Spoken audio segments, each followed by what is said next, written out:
So a typical marketing plan will contain the intended result, the desired outcome, so what do you want to achieve? Your specific activities, the materials that you need, the key message, so what points do you want to communicate? A call to action, so what do you want the buyer to do? A follow-up on those who respond and also those who do not respond. The timing for each activity, the overall campaign budget, and how you have measured your success. So did you get new clients? Did you make new sales? Did you make more profit? Predicting sales. So typically look at the previous sales and then look to extrapolate those into the future by seeing a trend. Now certainly for the last 12 months, but you may go back even further than that, especially if your business is seasonal, okay, with peaks and troughs. Now also you have to look at the general economy. So is it on the uptake or is it going into recession? What's happening with the competition? What new products are coming into the market that could affect our sales, etc. Cash flow forecasting helps us to plan effectively for incoming and outgoing cash, both in terms of the amount of the money and also the timing of a payment. This is vital to ensure that you do not go through what's called a cash flow crisis or even become insolvent. You have to plan for your peaks and for your troughs, or you could fail. SWOT, looking at the strengths, weaknesses, opportunities and threats of your business and or your products and services. So look at this example for Coca-Cola. A what-if scenario, so looking at a potential decision and all the possible things that could happen as a result of your decision. So think about for a farmer, what if there is extreme weather, so a drought or flooding? What if my skilled worker is not available? What if my livestock are dying? Pastel analysis, so 6 external factors affecting your business, and these are political, economic, sociological, technological, environmental, and legal. So political, so for example, what effect will Brexit have on my finances?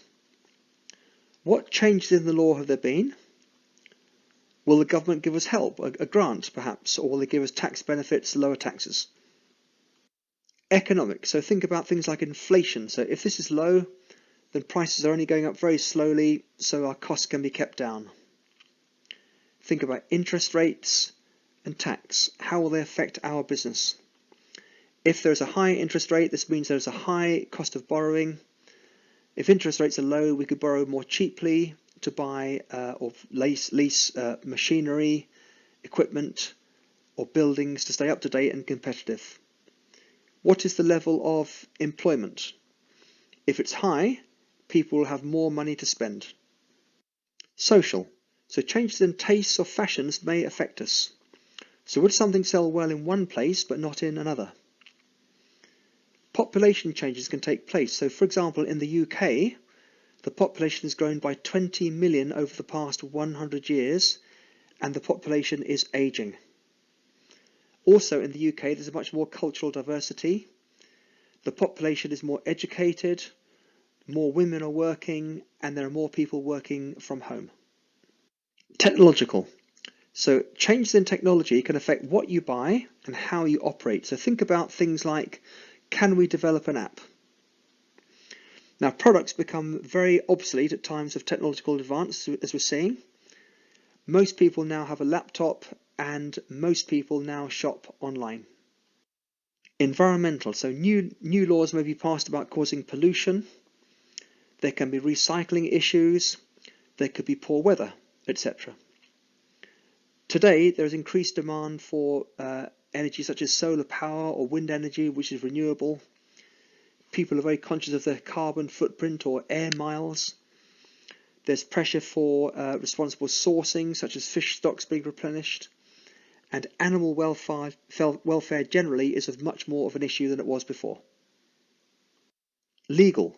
So there could be new laws about things like production, consumer protection, etc. The marketing mix. So all the elements that you must consider to sell your product successfully. Okay, so It's a mix, it's like ingredients of a cake, and they can be changed to produce different results. Now, traditionally, there are 4 P's, and these are product, price, promotion, and place. Product, so you have the core product, so the basic requirement of the product, and also something called the augmented product, which is additional features that could be desired. So think about a hotel, for example. The core product is the room, a bed, maybe food, a nice clean environment, whilst the augmented product could be things like a swimming pool, gym, jacuzzi, sauna, steam room, laundry, bar, etc. So product is anything that could be offered to the market to satisfy a need or want. It could be a physical good, a service, an experience like a holiday, for example, an event, people, places, property, even information or ideas. Okay, so it could be any combination of these things. Now, under the heading product is also the term packaging. Okay, so how the product is promoted. Okay, the packaging and labeling can make or break a sale, and with some food items, the packaging could even be some kind of tray, for example. Under product, you've also got things like branding, so this is all synonymous with the product. So think about use of animals, so think about the Churchill insurance where they use a big bulldog. You've got the Andrex puppy, you've got the Duracell bunny, or the Compare the Market meerkats. USP, unique selling point, so something unique and special about your company or your products. So think about Lidl are low cost, that's their USP. Porsche are high quality, that's their USP. The product life cycle, so most products have a life cycle with a starting point and an end point. You have introduction, growth, maturity, and decline. So introduction stage, the product comes into the market and you look to get a foothold on the sales ladder by establishing branding and assuring the market of the quality of the new product.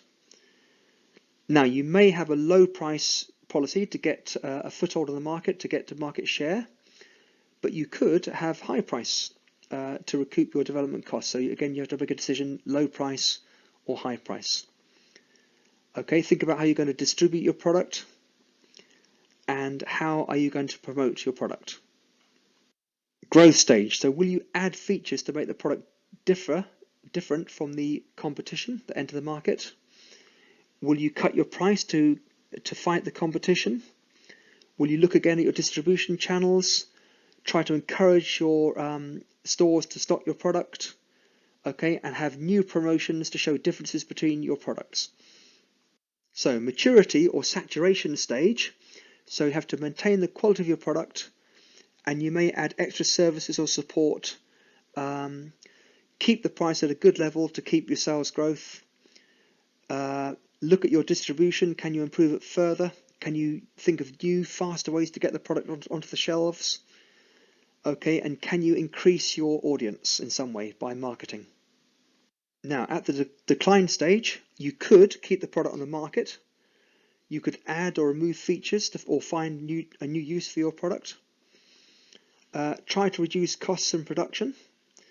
It might just be a niche market now. Or you may make the decision to discontinue the product or sell the production rights to another company. Guys, thank you for listening. Please could you subscribe and like, as it helps us to produce more and better videos like this in the future. Also, could you comment below what type of information you would like in the future as a guideline for us. Thank you again, guys, and see you all again soon.